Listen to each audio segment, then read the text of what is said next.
আসসালামু আলাইকুম অ্যাডমিশনের শিক্ষার্থীরা, আপনারা কেমন আছেন? কেমন আপনাদের প্রস্তুতি চলছে? আশা করি সবকিছু ভালোই চলছে। গতকাল ঢাকা বিশ্ববিদ্যালয়ের ভিসি স্যার একটি সাক্ষাৎকারে বলেছেন যে ভর্তি পরীক্ষার কোনো সিলেবাস নেই। তো এই কথাটা বলার কারণে অনেকের মাথায় আকাশ ভেঙে পড়েছে, অনেকে আবার অনেক হতাশ হয়ে গেছেন যে কি হবে না হবে, অনেকে আবার নতুনভাবে প্রস্তুতি নিচ্ছেন ইত্যাদি ইত্যাদি। কোচিংগুলো এখন নতুনভাবে শর্ট সিলেবাস না লং সিলেবাস এগুলো নিয়ে এখন আবার নতুনভাবে তারা রুটিন চালাচ্ছে। আমরা যখন ভার্সিটি এক্সাম দিয়েছিলাম তখন এই শর্ট সিলেবাস লং সিলেবাস বা কত শর্টে বা কত কম পড়ে ভালো নাম্বার পাওয়া যায় এটা আমরা চিন্তা করিনি।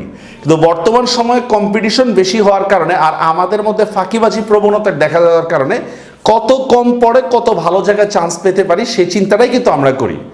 এরপর প্রতি বছর এটা মোটামুটি 2019 সালের পর থেকে 2019, 18, 17 এই টাইমটা থেকেই শুরু হয়।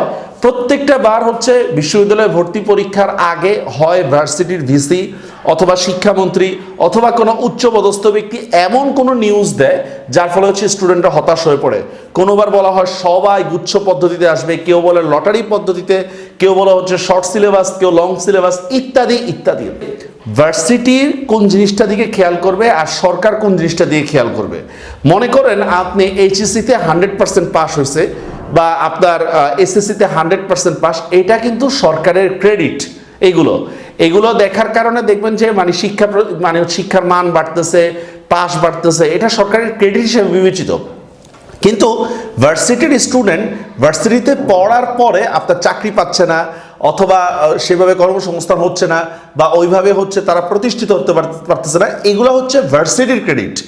এর ফলেই কিন্তু ঢাকা বিশ্ববিদ্যালয় কিন্তু বিশ্বের সেরা সেরা ইউনিভার্সিটির তালিকাগুলোর মধ্যে নাই। এসব কথা বলার উদ্দেশ্যটা এটা যে আসলেই ভার্সিটি ভর্তি পরীক্ষায় কিন্তু কোনো সিলেবাস ফলো করা হয় না। এই যে শর্ট সিলেবাসে আপনারা যারা প্রস্তুতি নিচ্ছেন এখন কি করবেন? আমি আগেও আপনাদেরকে বলছিলাম এই কথাটা যে আর্টসের জন্য কি করবে শর্ট সিলেবাস, কারণ তারা তো বাংলা ইংরেজি পরীক্ষা দেয় নাই। তারপর আপনি বুয়েটে গেলে কি হাফ ইঞ্জিনিয়ার হবেন, মেডিকেলে কি হাফ ডাক্তার হবেন বলেন? এই জন্য কোনো শর্ট সিলেবাস ফলো করাই হবে না। এখান থেকে আরেকটা মেসেজ আপনাদেরকে দিচ্ছি, সেটা বিসিএসও কিন্তু সেম। বিসিএস এরও কিন্তু কোনো সিলেবাস ফলো করা হয় না। আপনি যদি আন্তর্জাতিক পার্ট দেখেন মাত্র 5টা পার্ট রয়েছে, এই 5টা পার্টে পুরো আন্তর্জাতিক শেষ। বলেন বাংলাদেশ পার্ট দেখেন 60টা কথা আছে, বাংলা ব্যাকরণ দেখেন, বাংলা সাহিত্য দেখেন 11 জন কবি সাহিত্যিক, কেন 11 জন কবি সাহিত্যিকের বাহিরে কি কোশ্চেন আসে না? বিসিএস এরও সেম। কোনো প্রতিযোগিতামূলক পরীক্ষায় অনার্সের থেকে চাকরির বাজার কিংবা অ্যাডমিশন, কোনো প্রতিযোগিতামূলক পরীক্ষায় কোনো সিলেবাস ফলো করা হয় না। আপনারা যারা কেবল সিলেবাস ফলো করেন অথবা নির্দিষ্ট বই ফলো করেন, এই যে আরেকটা নির্দিষ্ট বই, ম্যাক্সিমাম এখন আমার কোশ্চেন করতেছে স্যার বাংলা ব্যাকরণ তো পরিবর্তন হয়ে গেছে, তাহলে আপনি কি বই পরিবর্তন আনছেন? ব্যাকরণ পরিবর্তন হয়ে গেছে কে আপনারই বললো? 9-10 বই পরিবর্তন হয়ে গেছে। 9-10 বই মানেই বাংলা ব্যাকরণ না। এখানে প্রচুর পরিমাণে মিস ইনফরমেশন আছে কিন্তু 9-10 বইয়ের মধ্যে। আপনারা দেখেন ঢাকা ভার্সিটির কোশ্চেনে আসছিল সাপদ, এই সাপদ শব্দের শন শব্দের অর্থ কি? এটা 9-10 বইয়ের কোথায় আছে শন শব্দের অর্থ? তাও দেখেন অপশনে কিন্তু সরাসরি দেয় নেই। শন শব্দের অর্থ কুকুর। এই শন শব্দের অর্থ এভাবে দেয়নি, কুকুরের প্রতিশব্দ সারমেয় দেওয়া আছে। স্বরধ্বনি ও স্বরবর্ণের অনুপাত কত 2017 আসছিল বলেন? এটা বইয়ের কোথায় আছে স্বরধ্বনি ও স্বরবর্ণের অনুপাত? এভাবে শত শত কোশ্চেন আছে। এবারের কোশ্চেন আসছে টানা পড়েন, টানার সাথে কোন বিপরীত শব্দটা মিলে টানা পড়েন? রাবণ রাবণী স্ত্রীলিঙ্গ না পুলিঙ্গ? এগুলো কই পাবেন বলেন? এগুলো একটাও 9-10 বইতে নাই। বাংলা গ্রামার পরিবর্তন হয় নাই। 9-10 জন্য 9-10 স্টুডেন্টদের প্রেশার কমানোর জন্য সেটা পরিবর্তন করা হয়েছে। আপনাকে সাজেশন দেওয়ার মতো লোকের অভাব নেই, ঠিক আছে? বড় ভাইরে জিজ্ঞেস করবেন এটা পড়ো, এটা হয়ে যাবে, ওনার কাছ থেকে গ্যারান্টি নিন যে এটা হবে নিশ্চিত। আমরা সবসময় বলি যে বাংলা পড়েন, ইংরেজি পড়েন, রেফারেন্স বই পড়ার চেষ্টা করেন, ঠিক আছে? আমি খুব অবাক হয়ে যাই, আমার একজন ইংরেজি টিচার একটা কথা বললেন যে পড়াচ্ছেন, উনি একটা ইংরেজি রুলস বলছে, উনি বলতেছে অমুক কোচের বিখ্যাত স্যার, আমি নাম বললাম না, উনি এইভাবে পড়াইছেন। তো উনি বলছে দেখেন উনি তো কোনো রেফারেন্স না, আপনি ক্যামব্রিজ ডিকশনারি নেন, অক্সফোর্ড ডিকশনারি নেন, সেটা দেখেন। বলছে না, অমুক স্যার পড়াইছে, এইটাই রেফারেন্স। বুঝতে পারছেন? চাকরির বাজারের পরীক্ষার্থীরা এভাবে প্রস্তুতি নিচ্ছে, এটা কিভাবে পসিবল? আমি আগের ভিডিওতে দেখিয়েছিলাম দৈনিক শব্দের বিশ্লেষণ করে 3+1 কিভাবে, আমার মাথায় ঢুকে না। ইভেন কেউ যদি এই ভুলগুলো ধরা দেয় তখন হচ্ছে সে ভালো না। প্রস্তুতি নিলে ভালো করে নিন। যদি আপনার অফলাইনের প্রস্তুতি ভালো না হয়, অনলাইনের প্রস্তুতি নিন।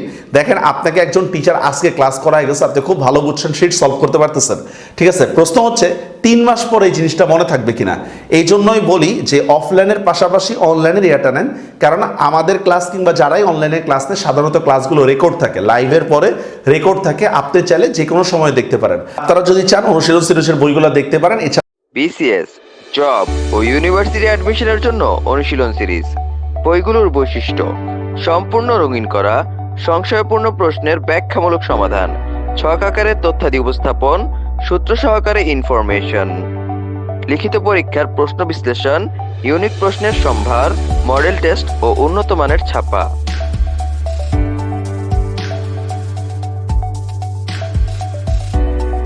বইগুলো পাওয়া যাচ্ছে নিকটস্থ লাইব্রেরি, রকমারি.com ও কুরিয়ারে অর্ডার করতে যোগাযোগ করুন এই নম্বরে 019211222611।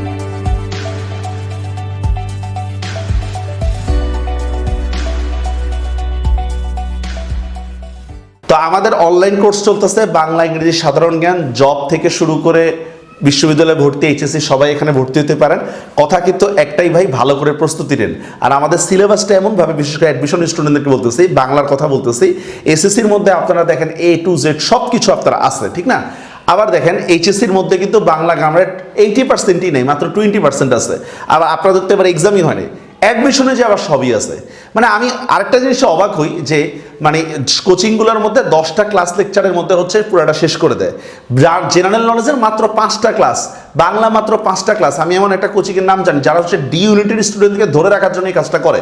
তো দেখেন যে চান্স পাওয়া সে তো চান্স পাবে, ভালো স্টুডেন্ট, তারে বেঁচে অন্যরা খায়। 5টা ক্লাসে কেমনে জেনারেল নলেজ শেষ হয় আমি আসলে বুঝি না। ডি ইউনিটের জেনারেল নলেজ কি খুব সহজ? অনেক টাফ ডি ইউনিটের জেনারেল নলেজ, কারণ এখানে আন্তর্জাতিক পার্ট আর বাংলাদেশ পার্ট আলাদা থাকে। এরপর হচ্ছে বাংলা ক্লাস 5টার মধ্যে শেষ, কিভাবে পসিবল? 10টা ক্লাসে শেষ দিয়ে দেয় যারা মানবিক বেসড 10টা থেকে 12টা। আপনি দেখেন বাংলা ফার্স্ট পেপার কিভাবে পড়ে, ফার্স্ট পেপার একদম মূল ভাব বলে দিচ্ছে। আরে ভাই মূল ভাব বললে আমি অবজেক্টিভ পারবো কিভাবে? আপনারা যদি আরো ভালো জানতে চান দেখেন বাংলা প্রথম পত্রের কিছু কোশ্চেন দেওয়া আছে ইউটিউবে আমার, পারলে সলভ করেন, আমি অ্যান্সার দিনে পারলে সলভ করেন।